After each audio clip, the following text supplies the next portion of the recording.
Let's talk about this album. Sophomore album. Sophomore album. Who did you work with on this album? Once again, Mick Schultz, he produced my entire first album, self-titled Jeremih. We got back in the studio again and come up with this one.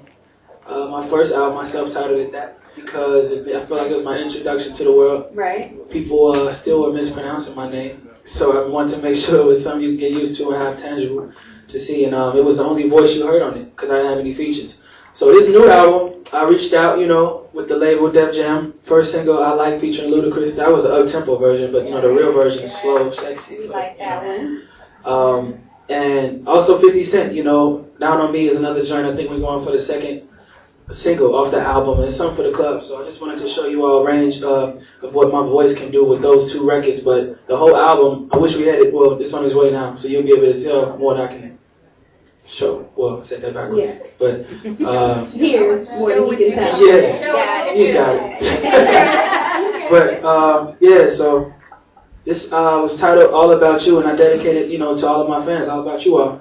So I feel like it's a record on here for everybody, whether it's, your grandmoms or your daughters, your sisters, or your brothers. So everybody, this record's on here for everybody. So I dedicate it to y'all. What's your favorite? Do you have a favorite song on this album? Probably. Or a song that may be the most personal, or maybe Takeoff is one of my favorites. Yes, it's a record.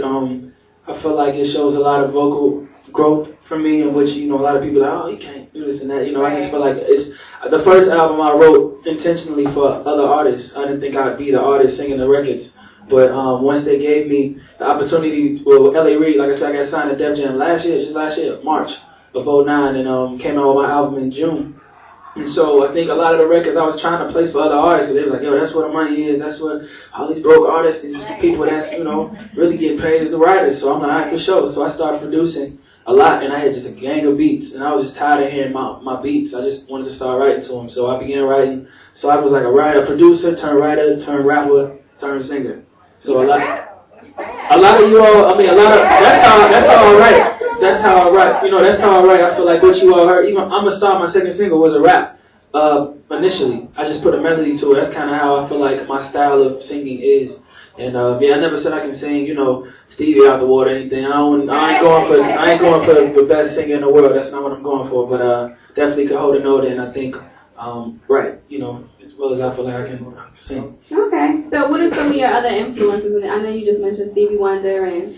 Yeah, he's definitely probably my biggest influence. I feel like growing up, my mother, she was also, in a singing group. My grandmother was in the singing group. There wasn't no Destiny's Child, but it was some outside the church, and they did little gigs here and there. But I grew up in a household full of women, and I think growing up, I listened to a lot of old school Motown around that era, the real vintage type of records, in which if it was up to me, I wish I could reproduce that sound, which is not too late. It's just beginning, but I feel like a lot of those records had that string quartet, that real soulful feel to it. And that's when I grew up to.